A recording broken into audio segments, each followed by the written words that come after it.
Je sais pas si on peut appeler ça une galère au lit. J'étais très gêné, très gêné. Donc c'est un peu genre le froid sibérien alors qu'il y a 2 minutes c'était genre vraiment hyper chaud. J'ai tenu 1 minute et demie. Il trouvait absolument pas le trou. Un pénis, c'est comme un doigt, ça saigne beaucoup. Mais quand même. Et c'était la pire honte de ma vie, la pire honte de ma vie, quoi.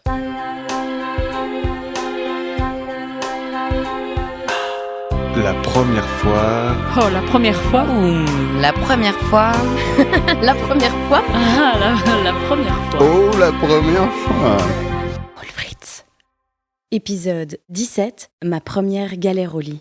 Donc c'était avec un des seuls garçons avec qui j'ai fait des choses sexuelles. Et c'était la deuxième fois qu'on pratiquait la pénétration. On essaye la position de la cuillère. Et en gros, moi, j'avais jamais fait ça dans la pratique. Enfin, genre, je m'étais beaucoup renseignée parce que c'est un sujet qui m'intéresse, mais je l'avais jamais fait. Et donc, j'étais ok, il gère le truc, quoi. Sauf qu'il trouvait absolument pas le trou. Et genre, comme on n'a absolument pas communiqué, vu que visiblement, on se connaissait pas si bien et que voilà. Genre, il me disait rien et moi, j'aurais juste dû l'aider et ça aurait été emballé, pesé en 2 secondes. Sauf que c'est pas ce qui s'est passé. Donc, du coup, pendant 1 minute de chasse au trésor, on n'a pas trouvé. Du coup, on a essayé une autre position qui a fonctionné. Puis, on a réessayé encore une 3e position différente. Même chose que la première position, donc c'était de nouveau la galère. Moi, j'ai éclaté de rire parce que ça devenait de plus en plus malaisant. Et plus tard, j'ai débriefé dans ma tête et je me suis dit « Ah merde, en fait, j'étais censée le guider !» Dommage qu'on n'ait pas parlé et qu'on n'ait pas arrangé les choses. Je pense que c'est comme ça qu'on peut avoir les meilleurs rapports du monde, c'est en communiquant et en explorant les plaisirs l'un de l'autre tout le temps et dire quand je fais ça, est-ce que t'aimes bien? Quand je fais ça, est-ce que t'aimes bien? Et c'est un truc que dans la théorie, j'ai toujours su que c'était évident qu'il fallait faire ça. Mais quand t'es dans le feu de l'action, entre guillemets, t'y penses moins et t'oses moins et c'est moins évident.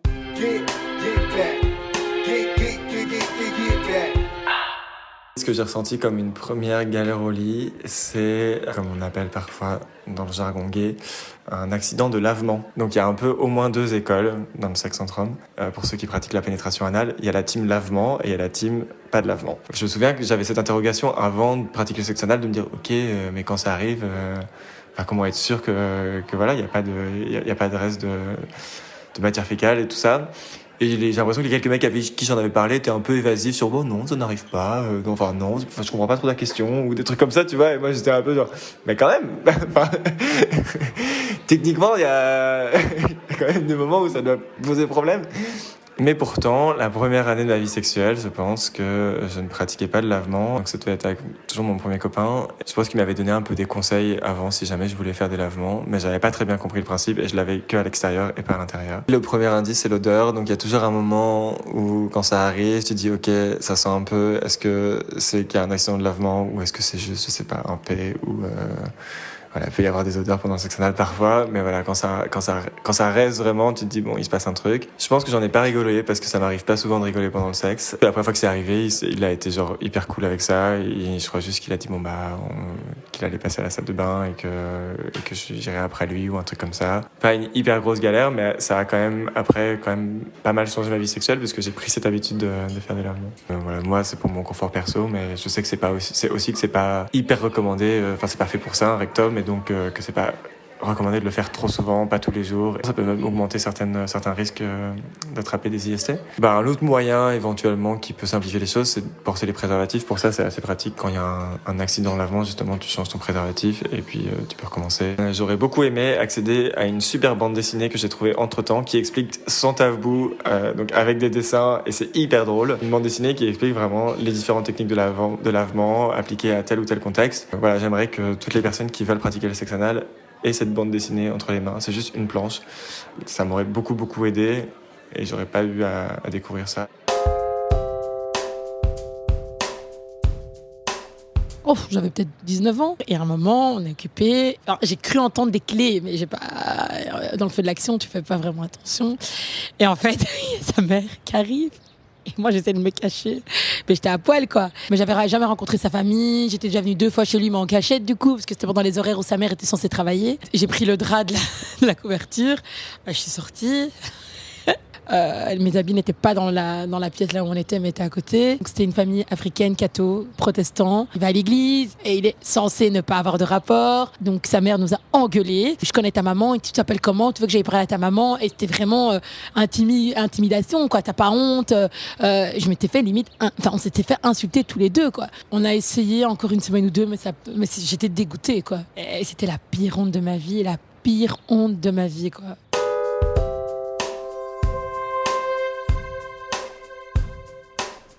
J'étais en pleine action avec ma compagne et à un moment donné, donc je sais pas pour quelle raison, j'ai décidé de me jeter en arrière. Sauf qu'il y avait plus de lit en arrière, donc je suis tombée par terre et j'ai littéralement explosé de rire pendant 20 minutes. Ma compagne un peu moins. D'abord j'ai été surprise et puis j'ai vraiment eu ce truc de... Non, en fait, c'est pas possible, c'est pas vraiment arrivé dans ce moment-là, mais si. Elle a commencé à rire. Puis elle m'a regardé, reprends-toi quand même. Et moi, il n'y avait plus moyen. Ça a un petit peu cassé l'ambiance, mais moi, j'ai bien rigolé.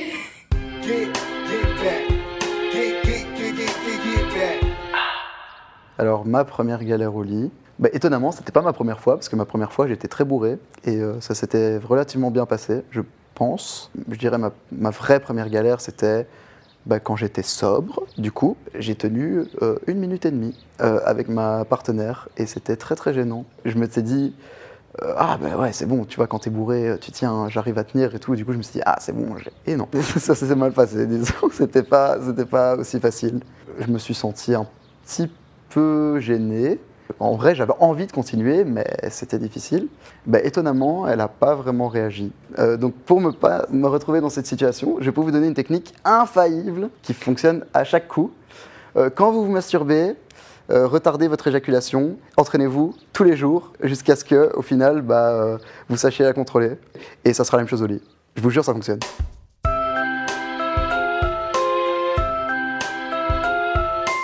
Je sais pas si on peut appeler ça une galère au lit, mais en vrai, l'histoire est un peu drôle quand même. Et on avait vraiment plus de préservatifs.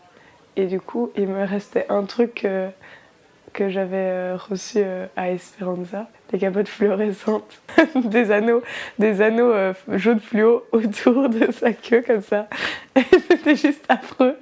On aurait juste dit une espèce de chaussette hyper loufoque comme ça qu'il avait mis par-dessus. Du coup, ça brillait dans le noir. Et en fait... la capote était hyper épaisse, du coup, il n'y avait vraiment aucune sensation, c'était horrible, pour lui comme pour moi. J'ai commencé à me taper un énorme fou rire et j'arrivais plus du tout à me reprendre. Et du coup, j'ai fait, je suis désolée, mais je peux pas aller plus loin. Du coup, il était un peu en mode, ok, je comprends, mais je sentais qu'il était un peu déçu, mais au final, je m'en foutais parce que j'étais tellement mort de rire que c'est même chouette d'avoir un fou rire après avoir fait l'amour, je sais pas, je trouve ça agréable.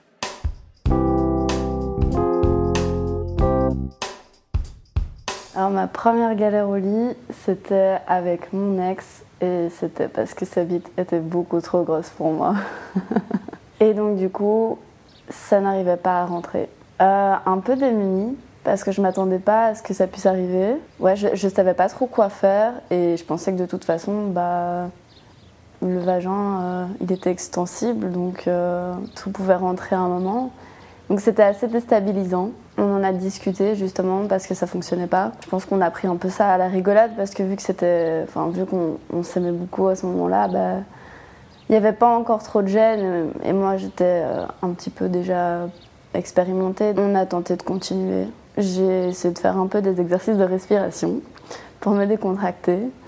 Et on a essayé justement d'humidifier un petit peu plus la zone pour voir si ça pouvait rentrer plus facilement, jusqu'au moment où ça a fonctionné. Mais c'est vrai que ça a mis un petit peu de temps et c'était un petit peu bizarre. Non, il a pris le temps et il a été doux et c'était drôle, quoi, finalement, en y repensant.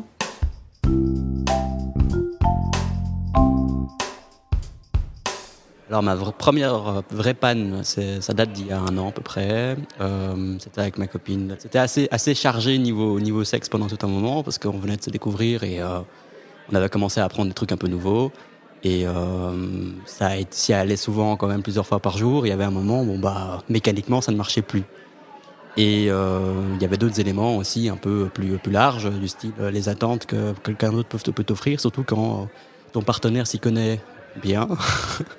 Et donc du coup, ça bloquait et il y avait les attentes en plus derrière qui disaient que faut que tu sois au top, sinon elle va pas être contente. Sur le moment même, je me suis senti extrêmement con et assez, assez incapable comme ça. Impuissant, en fait, c'est le mot qu'on utilise souvent, c'est-à-dire que toute ta virilité, tu la poses parfois sur ta tub et en fait tu te rends compte qu'une fois qu'elle est plus là, il y a plus grand-chose et tu te dis, c'était les débuts de la relation, je me dis ça craint quoi. Elle aime bien le sexe, moi aussi. Pourquoi est-ce que ça marche plus? Oui, ça a commencé avec une panne comme ça et ça m'a pris du temps avant de débloquer. Et je me disais, est-ce que c'est le préservatif ou quoi? C'est assez courant qu'on entende les mecs dire ouais, c'est le préservatif.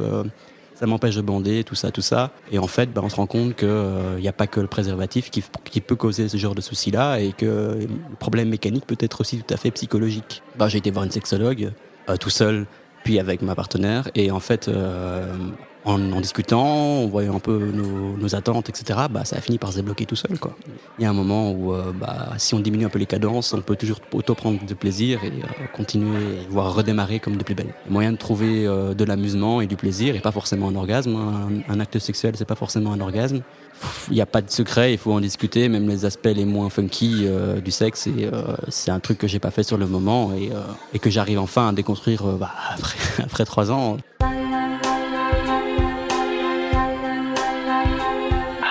On juge pas, hein. C'est la 2e fois que j'ai couché avec un mec où je lui ai pété le frein. Mais bien. Genre, scène de crime dans le lit, ça saigne, c'est affreux, c'est... Tu sais, tous les trucs mignons, genre, on a une galère parce que, genre, je sais pas moi, mon soutien-gorge s'est accroché au truc, au lit ou au drap. Non, moi j'ai pas eu ça, moi je lui ai pété le frein, direct. Il a apprécié le gars. Bon après, il est toujours là après 8 ans, donc... Un pénis, c'est comme un doigt, ça saigne beaucoup. Et visiblement, j'avais été un peu trop violente. Très en panique, occupée à me dire qui j'appelle, comment on fait, est-ce qu'on doit aller voir un médecin? Ou tu te dis, oh mon Dieu, je n'aurai jamais une vie sexuelle épanouie. Tu vois, déjà la première fois c'était pas dingue, alors si la 2e fois je lui pète la tub. Parce que le pauvre, après, j'ai plus voulu toucher son sgeg pendant plusieurs semaines, quoi. Genre, ok, c'est bon, je suis une étoile de mer. Un peu genre en mode traumatisme, quoi. C'est du haut niveau de galère.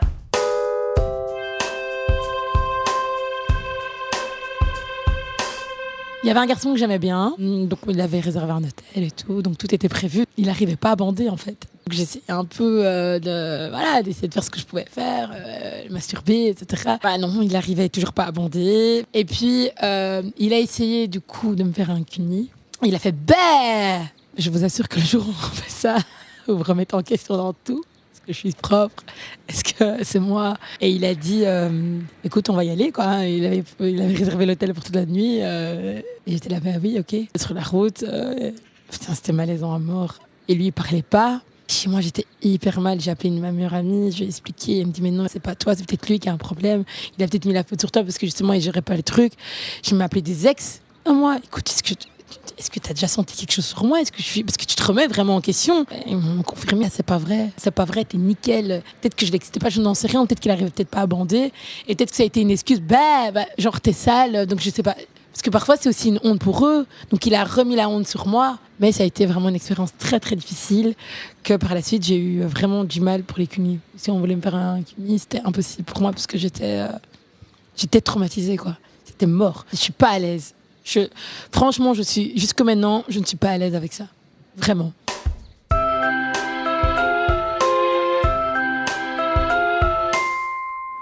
J'ai eu une galère au lit qui m'a valu 1 ou 2 mois de soins médicaux. J'étais avec ma copine, on était dans son fauteuil. On se dit, on va en profiter, il n'y a personne, les colocs sont pas là, on va passer un super bon moment. Et donc on commence à coucher ensemble. Je suis au-dessus d'elle et elle me dit, attends, on va changer de position, je vais me mettre par-dessus. Du coup, moi, je recule, mais je recule trop tard par rapport au moment où elle se dit, je vais bouger. Et donc, elle me décoche un coup de genou en plein ma mâchoire, genre un uppercut de boxe. Et là, moi, au moment où je prends l'uppercut, j'entends vraiment cric, mais je sais pas d'où ça vient. Elle rigole un peu parce que même si elle m'a fait mal, elle se dit, c'est quoi ce crack? Genre, je sais pas, elle s'est croqué la jambe ou tu sais, comme quand tu marches, t'as ton genou qui sort un peu.